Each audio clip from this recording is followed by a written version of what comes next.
जय श्री कृष्ण, दंडवत प्रणाम। अभी आप सब जो मंदिर देख रहे हैं, ये मंदिर श्री कृष्ण धाम मंदिर भूपानी, ग्रेटर फरीदाबाद, जो पिछले 2 साल हो चुके हैं इस मंदिर में मूर्ति स्थापना हुए।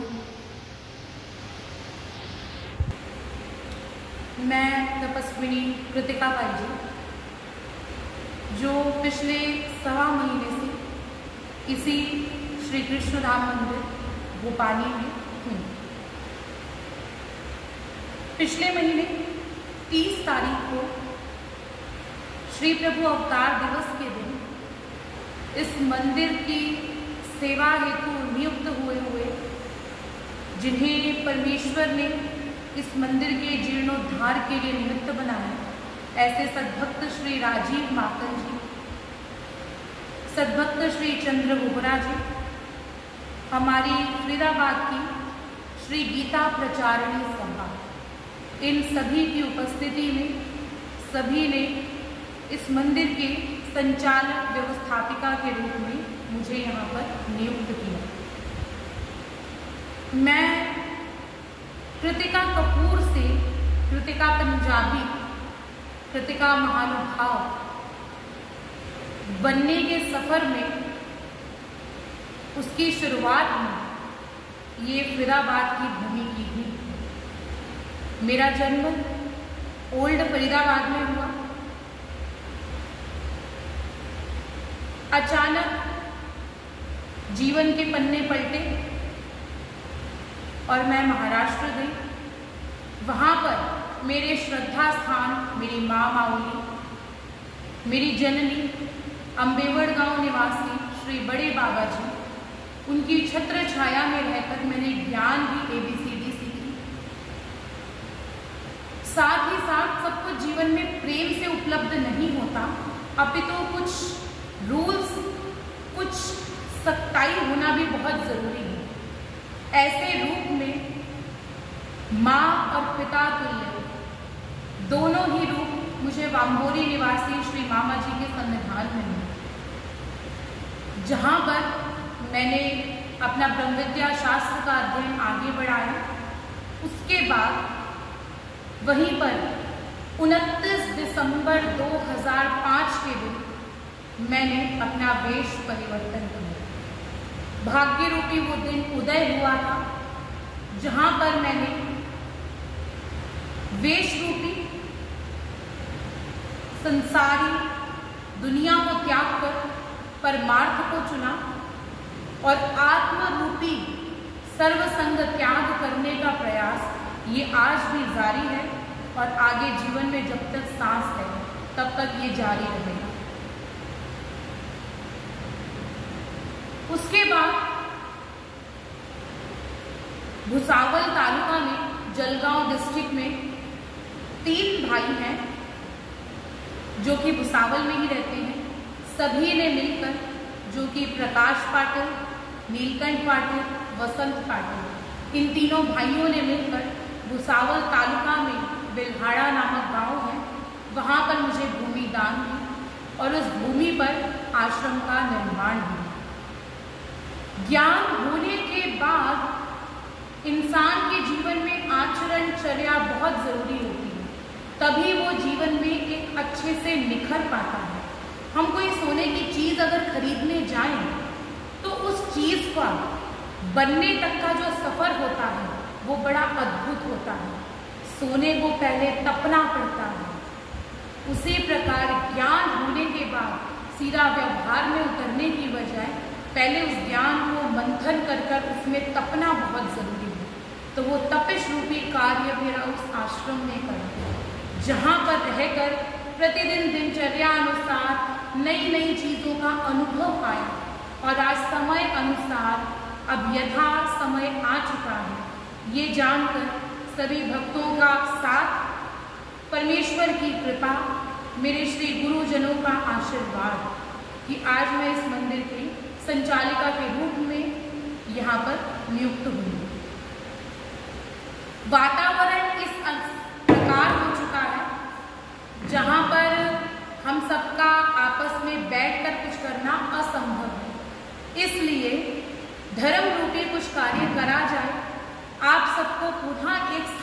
जोड़ा जाए, पास ना सही, लेकिन इस सोशलाइज दुनिया के ज़माने में भी एक दूसरे को पास में अनुभव करते हुए ऐसा कुछ कार्य किया जाए, ये ठानकर इस ज्ञानार्णव रूपी चैनल की निर्मिति की जा रही है। आने वाले कुछ समय में दिनांक 17 तारीख से नवरात्रि प्रारंभ हो रहे हैं, जहां पर हम आपस में मिलना शुरू करेंगे। नवरात्रों का मुख्य विषय जो रखा गया है वो एक दोहे को लेकर रखा गया है। दोहा इस प्रकार, आखर पढ़ पढ़ जग मुआ, पंडित भयान कोई। आखर पढ़ पढ़ जग मुआ, पंडित भयान कोई।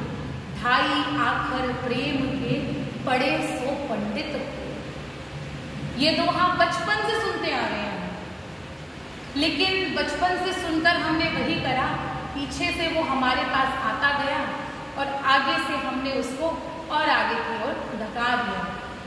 एक स्टेशन से ट्रेन चली, उसको इंजन लगा कि वो हर स्टेशन पे वो अपने डब्बों को खींचती हुई अपने डेस्टिनेशन तक पहुंच गई। वो ट्रेन एक्चुअल में कहाँ से चली है, कई लोगों ने ये ध्यान देने का प्रयास ही नहीं। उनकी स्टेशन तक पहुंची है, आगे उन्हें उनकी मंजिल पे उतार रही है, उन्होंने उसी से ही मतलब रखा। लेकिन सिर्फ इसी मतलब को ना ध्यान रखते हुए उसका आगा पीछा सब कुछ जानना भी जरूरी है। तो इसी दोहे को ध्यान में रखते हुए इस चैनल का मतलब ज्ञानार्णव चैनल का जीर्णोद्धार किया जा रहा है, शुरू किया जा रहा है।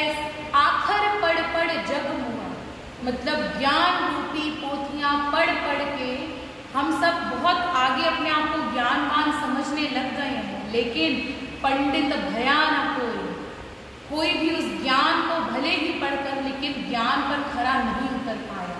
लेकिन ढाई आखर प्रेम के, पढ़े सो पंडित कोई। जो ढाई आखर अक्षर रूपी प्रेम का पढ़ गया, समझो वो परमेश्वर का राजकुमार, परमेश्वर का राजदुलारा बन गया, जो परमेश्वर को पाने में कामयाब होगा। वो ढाई आखर प्रेम के क्या है? एकमात्र परमेश्वर के प्रति भाव, परमेश्वर के प्रति सम्मान। चाहे वो हमारे श्री कृष्ण महाराज हो, जहाँ हमारे स्वामी जी उनके नाम पर कहते हैं श्री कृष्ण महाराज के नाम से हजारों लाखों को वेद होता है, और यही हमारे साधनदाता श्री चक्रधर महाराज हैं, जिनके नाम श्रवण मात्र से इसी ब्रह्मांड में नहीं तो अनेकों ब्रह्मांड में भी उनके नाम के श्रवण से उनका वेद हो जाता है। अगर उनके वेद को हम समझ लें, उस भाव को हम समझ जाएं, तो पढ़े सो पंडित। उस प्रेम को समझने के लिए उस भाव का होना बहुत जरूरी है।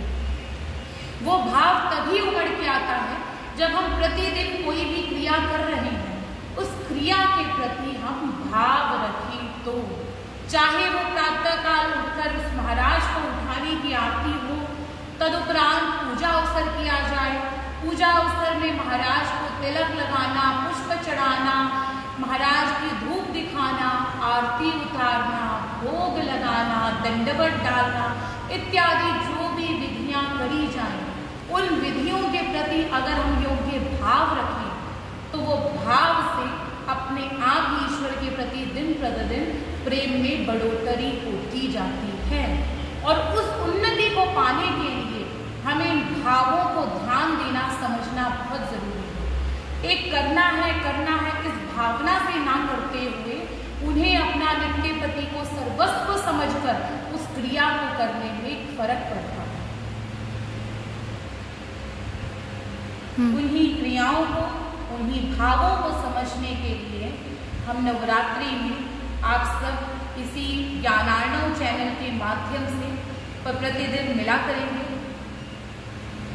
साथ ही साथ मंदिर में प्रतिदिन त्रिकाल पूजा अवसर के दौरान प्रति शुक्रवार को आदि कारण श्री दत्तात्रेय महाराज के पवित्र संबंध का महाअभिषेक भी करवाया जाता है। नाना प्रकार की अनेक गतिविधियां होती हैं, आप जो भी चाहें आप सभी उसमें सहभाग ले सकते हैं, करवा शंका हो, कोई भी कार्य हो, आप बेझिझक मंदिर के नंबर पर हमसे संपर्क कर सकते हैं। फिलहाल नवरात्रि तक मैं कृतिका बाई जी आपसे इजाजत चाहूंगी। दंडवत प्रणाम, जय श्री चक्रधर। आपसे नवरात्रि में पुनः मिलना होगा। आप सबसे एक निवेदन है कि जितना हो सके इसका प्रसार करिए, ताकि आगे जुड़ने वाले धर्म अनुयायियों को भी ये संदेश पहुंचे, हमारे द्वारा की जाने वाली क्रियाओं का उन्हें भी बोध हो, स्पेशली हमारी यंग जनरेशन को, साथ ही साथ हमारे जो बहुत पूर्वज भी हो चुके हैं, हमारे जो उम्र में बड़े भी हैं, उन तक भी ये वीडियोस पहुंचे।